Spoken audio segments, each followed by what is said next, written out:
తండ్రి అయిన దేవునికి మహిమ కలుగునుగాక. ప్రభును ప్రియ రక్షకుడైన క్రీస్తు నామంలో టీమ్ ఆఫ్ గాడ్ ఛానల్ వీక్షిస్తున్న ప్రియ సహోదరి సహోదరులందరికీ హృదయపూర్వకమైన వందనాలు తెలియచేసుకుంటున్నానండి. ప్రభునందు ప్రియ సహోదరి సహోదరులరా, ఈరోజు మన టాపిక్ 4 విషయాలు నాకు దూరముగా ఉంచుము, ఒకే ఒక్కటి నాకు దయచేయము అని అడిగిన వ్యక్తి ఎవరో తెలుసా అనే అంశం బట్టి కొద్ది నిమిషాలు లేఖనానుసారంగా క్లుప్తముగా వివరించుకుంటానికి సిద్ధపడదాం. నిజమే ప్రియమ దేవుని పిల్లలారా, ఇప్పుడు ఈ వ్యక్తిని గురించి మనం ఆలోచిస్తున్నాం కనుక ఈ వ్యక్తి అడిగిన విధానము గతంలో భక్తులు కానీ, అప్పటికున్న భక్తులు కానీ, లేకపోతే నేటి భక్తులు కానీ ఈ ప్రకారముగా అడిగినట్లు దైవ గ్రంథంలో మనకు కానరాదు. చాలా గొప్పగా దేవుని సన్నిధిలో 4 విషయాలు నాకు దూరముగా ఉంచు, ఒకే ఒక్కటి నా బ్రతుకుకి చాలు అని అడిగినట్లుగా తదుపరి వాటి వివరణ కూడా ఇచ్చినట్లుగా లేఖనంలో మనకు కనబడుతుంది. ఆ వ్యక్తిని గురించి ఆలోచించే ముందు దైవ గ్రంథంలో కూడా భక్తులైన చాలా చాలా విషయాలు దేవుణ్ణి అడిగారు. కొందరు అడిగితే ఇచ్చాడు ఒకటి, కొందరు ఏం కావాలో అని అడిగి వాళ్ళకి ఇచ్చాడు 2, అడగకపోయినా సరే ఇచ్చాడు 3. ప్రియదేని బిడ్డలారా, ఏది కావాలి అంటే అదే ఇచ్చాడు 4. ఎవరెవరి వ్యక్తులు అని అంటే దావీదు గారిని మనం గమనించినట్లయితే ప్రియమైన బిడ్డలారా, దేవుని యొద్ద ఒక వరం అడిగాడట. ఏమని? నీ సన్నిధిలో చిరకాలం ఉండాలి అని కోరుకున్నాడంట. చాలా మంచి వరం అన్నట్టుగా దానికి గొప్ప చూపాడు. 1. 2, సొలొమోను గారితో నీకేం కావాలో కోరుకో అని అడిగాడు. మంచి కోరిక కోరుకున్నాడు. ఏంటి? బుద్ధి మరి వివేకము నాకు దయచేయి, బుద్ధి జ్ఞానం వివేకం దయచేయి అని అడిగితే శాంక్షన్ అన్నాడు. ఓకే, ఇచ్చాడు. అబ్రహాం గారితో అడగక మునిపే నిన్ను దీవిస్తా, నీ కుటుంబ బిడ్డలు దీవిస్తా, నీ గర్భాన పుట్టినటువంటి వ్యక్తి ద్వారా ప్రపంచ ప్రజలందరిని ఆశీర్వదిస్తా అంటున్నాడు. అంటే ప్రియమ దేవుని పిల్లలరా, అబ్రహాము కుటుంబీకులకు ఆ దేవుని దీవెన లేదు, ఆ సంతానానికి దేవుని దీవెన లేదు. So it the same time ప్రపంచ ప్రజలకు దీవెన లేదు కనుక ఇట్టి కార్యము నీ ద్వారా చేస్తానని అడగకపోయిన అబ్రహాంతో చెప్పినట్లు లేఖనాల్లో మనకు కనపడుతుంది. ఆదికాండం 12వ అధ్యాయం. ఏమండి?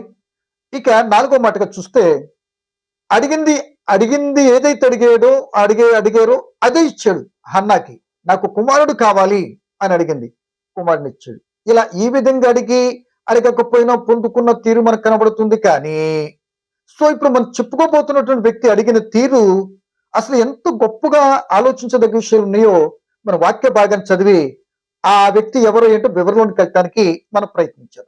చూడండి, సామెతలు ప్రియ దేవుని బిడ్డలారా 30వ అధ్యాయము 7, 8, 9 3 వచనాలు నేను చదువుతున్నానండి. సామెతలు 30, 7, 8, 9.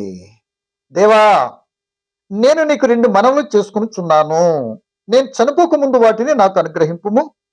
వ్యర్థమైన వాటిని అబద్ధములను నాకు దూరముగా నుంచుము. పేదరికమునైనను ఐశ్వర్యమునైనను నాకు దయచేయకము. తగినంత ఆహారం నాకు అనుగ్రహింపుము. ఎక్కువైన ఎడల నేను కడుపు నిండిన వాడనై నిన్ను విసర్జించి యెహోవా ఎవడని అందునేమో, వేదనై దొంగిల్లి నా దేవుని నామం దూషింతునేమో అంటున్నాడు. అంటే ఇక్కడ ప్రియమ దేవుని పిల్లలారా, ఈ వ్యక్తి 2 మనవులు దేవుని దగ్గర చేస్తున్నాడు. 2 మనవులు. ఒక మనవిలో 4 మాటలు కనపడతాయి, 4 మాటలు. మరి 2వ మనవిలో ఒకే ఒక్క మాట కనపడుతుంది. మరియు ఇక ఆ మనముల యొక్క భవిష్యత్తులో మరి ఇలా ఉంటే బాగుంటుందేమో, ఇలా అయిపోతానేమో కనుక నేను చెప్పింది తప్పనిసరి కనుక దయచేయని చాలా ఒంటరిగా అడిగినట్లుగా ఈ భాగంలో మనకు కనబడుతుంది. సో ఈ యొక్క వ్యక్తి ఎవరు అని అంటే ఆయన పేరు ఆగూరు. ఆగూరు అనే మాటకు అర్థము కోర్పరి అని అర్థం. ఈ వ్యక్తిని గురించి దైవ గ్రంథంలో మరెచ్చట కానరాదు. కానీ ఈ వ్యక్తి పలుకులు మాత్రము, జ్ఞాన పలుకులు మాత్రము ఒక రకంగా చరిత్రలో చెప్పిన మాట ఏంటంటే ఈయన పాలస్తీనా ఆ పరిసర ప్రాంతాల్లో జ్ఞానిగానే ఉన్నట్లుగా చెప్తారు. సో ముందు ఈయన యొక్క జీవితం గురించి ఒక మాట చెప్తే, ఈయన పశుప్రాయుడిగా, జ్ఞానం లేనటువంటి వాడుగా, మరి చాలా అజ్ఞానంగా ఉన్నటువంటి స్థితిలో ఉన్నటువంటి వ్యక్తి దేవుని యొక్క మహాకృపను బట్టి దేవునిలోనికి వచ్చిన తర్వాత, లేకపోతే దేవుని తెలుసుకున్న తర్వాత ఆయన దేవుని దగ్గర చక్కటి మనవులు చేసుకుంటున్నాడు. ఏమని? నాకు ఏం చేయలేను, 2 మనవులు. ఆ 2 మనవులు 4 మాటలు అన్నాను కదా, ఏమున్నాయా 4 మాటలు? 2 మనవులు కూడా ఎప్పుడు ఇవ్వాలంటే ఆయనకి, నేను చనిపోక ముందు వాటిని నాకు అనుగ్రహింపు. చాయిస్ ఇస్ యువర్స్ అంటాం కదా మనం ఏదో. నీ చిత్తమే తండ్రి, నువ్వు ఎప్పుడు ఇస్తానంటే అప్పుడు, కానీ నాకు మాత్రం ఈ ప్రకారం నాకు దయచేయి అంటున్నాడు. ఎంతగా ఆలోచించదగ్గ మాటలు ఉండొచ్చు చూడండి దీంట్లో. మనమైతే మనం ఏమంటామంటే, ప్రియమైన వాళ్ళరా, రైట్ నౌ, ఇప్పుడే చేయి, ఇప్పుడే చేయి, రైట్ నౌ. రైట్ నవ్ కాదు, రాంగ్ నవ్. అది నీకు అర్థం కావట్లే. రైట్ నవ్ దేవుడు నీకు అసిస్టెంట్ అనుకుంటాడు, నువ్వు ఆర్డర్ పాస్ చేస్తే నీకు రోడ్డు పోటీకి ఆ మాట పలుకుతున్నావు అంటే చాలా రాంగ్. అసలు తెలుసా నీకు? ఆయన దయగల తండ్రి, కృపచూపు నాయన, దయచేయి నాయన అని అంటే ఇప్పుడే ఇవ్వచ్చు, రేపు ఇవ్వచ్చు, ఇవ్వకపోవచ్చు, ఆయన ఇష్టం. అంతేగాని కమాండింగ్ చేసావనుకోండి పరిస్థితులు మంచిగా ఉండవు, కరెక్ట్ కాదు. ఇక్కడ నేను చెప్తున్న మాట ఏంటంటే, నేను 2 మనవులు చేసుకుంటున్నాను, చనిపోకముందే నాకు అది దయచేయను ఆయన అని ప్రార్థించినట్లుగా, లేక అడిగినట్లుగా మనకి ఎలాగైనా తీసుకోండి. ఏమంటున్నాడు? చనిపోకముందు ఇవ్వాలట. ఏమంటున్నాడు? వ్యర్థమైన వాటిని, అబద్ధమును నాకు దూరంగా ఉంచుము. వ్యర్థమైనది ఏది ఈ లోకంలో? ఏమండి? వ్యర్థము కానిదేది పోని ఆయన కోరుకున్న మాటను బట్టి. అంటే సూర్యుని కింద సమస్తం వ్యర్థమేనని ఈ గ్రంథకర్త అయిన సొలొమోను గారు అంటున్నారు. ఏమంటే ఈ గ్రంథకారు రాసిన కర్త, సూర్యుని కింద సమస్తం వ్యర్థమే. మరి వ్యర్థం కానిదేది అంటే క్రీస్తు నందు పడిన ప్రయాస ఎప్పటికీ వ్యర్థం కాదంటాడు అపోస్తలుడు పౌలు గారు కొరింథీ పత్రిక 15 చివరి భాగంలో. సో ఇది వ్యర్థం కానిది, వ్యర్థమైంది అర్థమైపోయింది. ఏమండి? అంటే ఇప్పుడు వ్యర్థము కానిది ఏది అంటే దేవుని పని. నీ పని చేసేటటువంటి విధానంలో వ్యర్థము కాని విధానంలో బ్రతుకుండటానికి సహాయం చేయండి అని అంటాడు. తర్వాత ఏమన్నాడు? అబద్ధం నాకు దూరం ఉంచు. అబద్ధం అంటే దేవునికి అసహ్యం కనుక ఆయన ఆజ్ఞల్లో కూడా ఏమన్నాడంటే అబద్ధం ఆడవద్దు అన్నాడు. అబద్ధం ఆడితే ఆజ్ఞ అతిక్రమే కదా. అబద్ధములు ఆడేవారు కానీ, అబద్ధములు విని అటు జరిగించేటటువంటి వారు కానీ, మరి దేవుడిచ్చే సౌఖ్యం గెంటి వేయబడి యుగ యుగాలకు నరకాగ్లకు వేయబడతారు అని ప్రజ్ఞ గ్రంథం 21:8 మనం చూస్తాం కదా.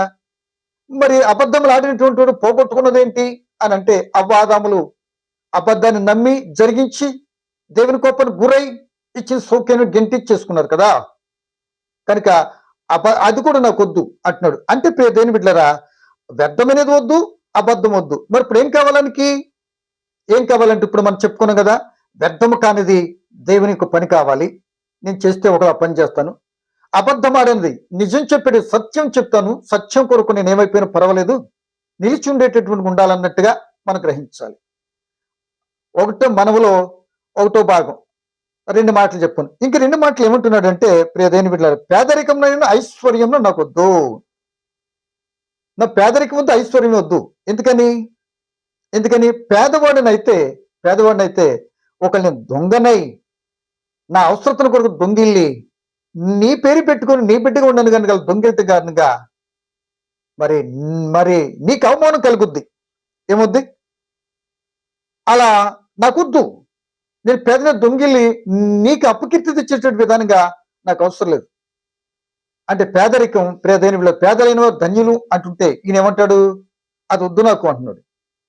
ఏమంటున్నాడండి? పేదరికం నేను ఏమండి? పేదవాడు దేవుని బిడ్డలారా అందరికీ లోకువే. ఏమండి? దేనిలో పేదవారు అంటే ప్రేమ దేవుని బిడ్డలారా, క్రైస్తవులు ఎవరు పేదవారు మాత్రం కారు. అలా మాట్లాడకండి. విశ్వాసమును భాగ్యవంతులు అంటాడు యాకోబు గారు. దేవుని కలిగిన బిడ్డలు, మన దేవుడు ఎంత గొప్పవాడో ఆయన కలిగిన బిడ్డలకు మనకెందుకు ఆధిక్యత ఉండదు? అంటే పేదరికం అంటే దేవుని బిడ్డలారా, దేవునికి చిత్తాన్ని బట్టి ఆధ్యాత్మికులు కాకుండా, శరీర సంబంధించిన కాకుండా విశ్వాసంలో భాగ్యవంతులు మనం. అసలు భాగ్యవంతులు చేయటానికే క్రీస్తు ప్రభు లోకానికి వచ్చాడంటే పిలుపు 2:5 కనుక ఆయన ఏమంటున్నాడంటే, పేదరికం నాకొద్దు అంటున్నాడు. 2 ఐశ్వర్యమైన నాకొద్దు. ఒకళ్ళు ఐశ్వర్యం ఎక్కువైపోతే నేను విసర్జించేస్తానేమో.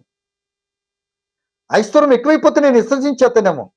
ఎక్కడ ఉన్నాడు దేవుడు అని అంటానేమో అని అడిగిన విషయాలు, పేదరికంలో అయితేనేమో నేను దొంగనైపోతానేమో, ఐశ్వర్యం ఇస్తేనేమో మరి నేను దూషిస్తానేమో, నేను విసర్జించేస్తానేమో, నీకు నాకు బంధుత్వం తెగిపోద్దేమో అని ఈ ఇవ్వమని అడిగిన వ్యక్తి ఈ ఇచ్చిన తర్వాత అతని భవిష్యత్తు ఎలా ఉండాలని నిర్ణయించుకుంటున్నాడో చెప్పినట్టుగా ఉంది. అది మాట అర్థమైంది అనుకుంటా.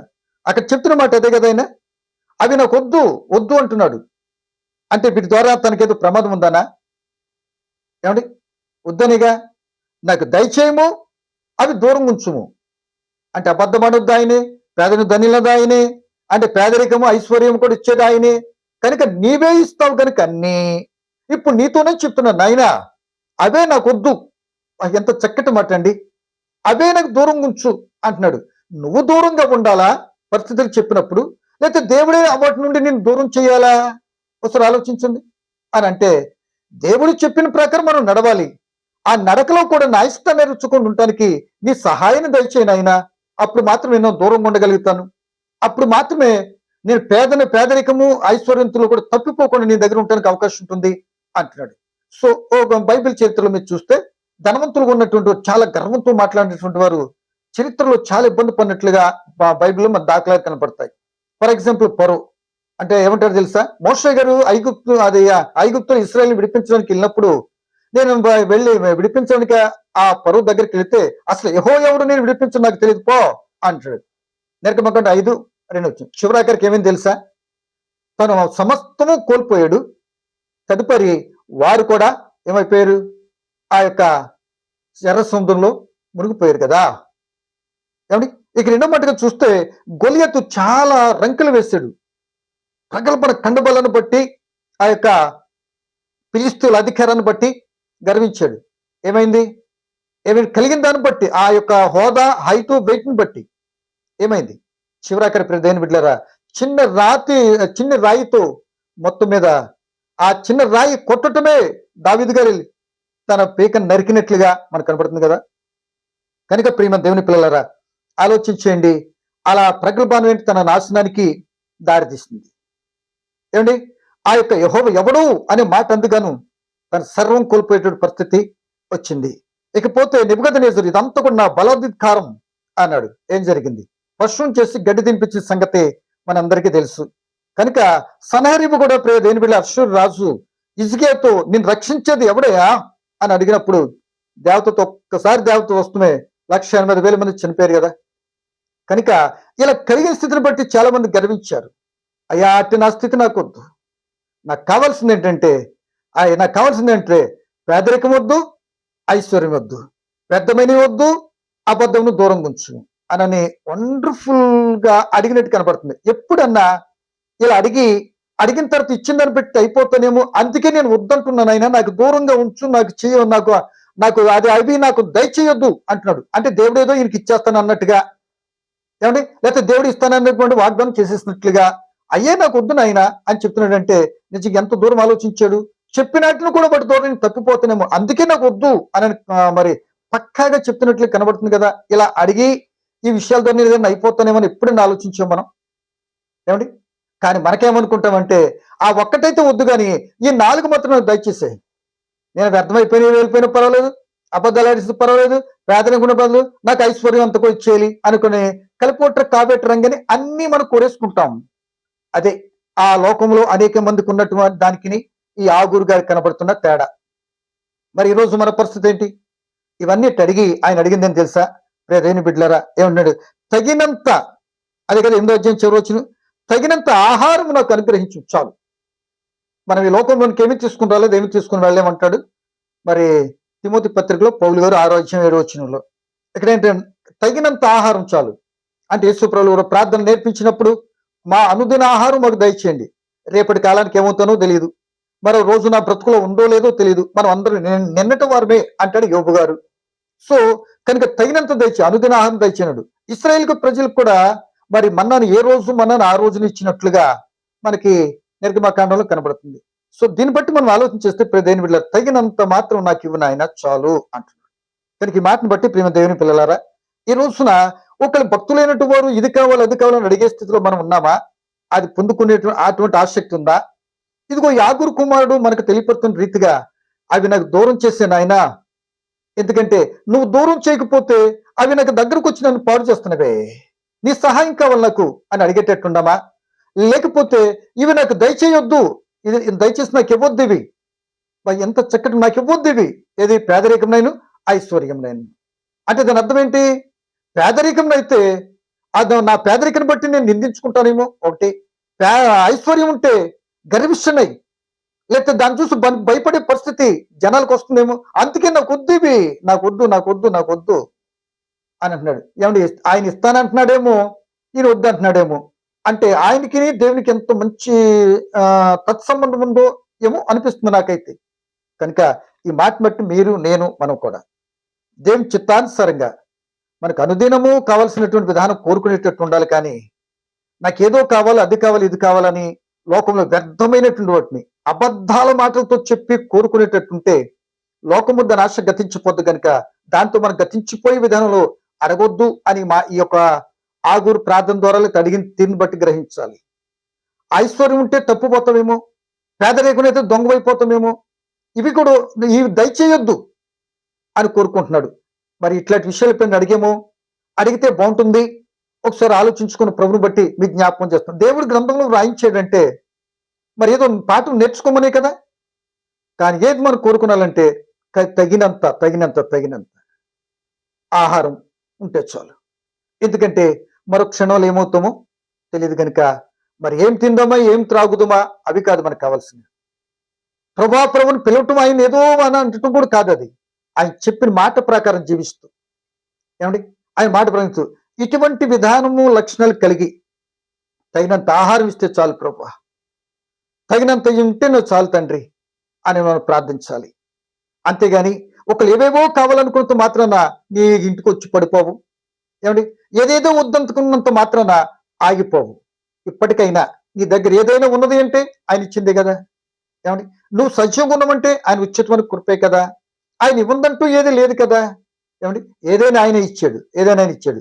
నీ బ్రతుకులు ఆయన కలిగి ఇదిగో ఈ ప్రకారంగా ఈ విషయాలు నీ నుండి దూరం చేసి తప్పించేటటువంటి దూరంగా ఉంచు. ఇదిగో నీకు దూరం అయిపోయిన మరి నీ చిత్తానికి అవిధేయునైపోయి నేను ద్వేషించి ఒకవేళ నేను దొంగనైపోయి నీ రాజ్యానికి దూరం అయిపోయే పరిస్థితులు నాకు కలగకుండా ఉండటానికి మీ ఆత్మ సహాయం చేయండి అడిగే వ్యక్తులుగా ఉంటే బాగుంటుందని అటువంటి ఆలోచనతో మీరు గ్రహించి మనందరూ కూడా గ్రహించుకొని ముందుకెళ్ళి ఆత్మ తోడ్పాటు, ఆయన చిత్త నెరవేర్చేటట్టు తోడ్పాటు దేవుళ్ళని కోరుకుంటూ ఈ నా మాటలు ముగిస్తున్నాను. పరమ తండ్రి, మీకు వందనాలు. విని బిడ్డలందరినీ ఆలోచింపచేయండి. మీ చిత్తానుసారం మేము కోరుకున్నది ఏంటి, భూ సంబంధంలో పర సంబంధాన్ని ఆలోచిస్తూ ఈ మాటలను బట్టి గ్రహించి తండ్రి ఆయన మీ చిత్తాన్ని తగినంత అది మాత్రమే దయచేయండి అని అడిగే విధానంలో ఉండగలిగే కృప వినే బిడ్డలు నాకు మాకు అనుగ్రహించుమని, ఈ రెండు బిడ్డలు దీవించుమని రేపటి కాలం కలుసుకుంటూ మీరు అంగీకరిస్తే నాయన నీ కృపను కృపతో మాకు కలుసుకునే భాగ్యాన్ని ప్రసాదించుమని వినే బిడ్డలందరూ మరొక పర్యం దీవించుమని క్రీస్తు యేసు నామమున ప్రార్థన అడిగి వేడుకుంటున్నాను తండ్రి. ఆమేన్.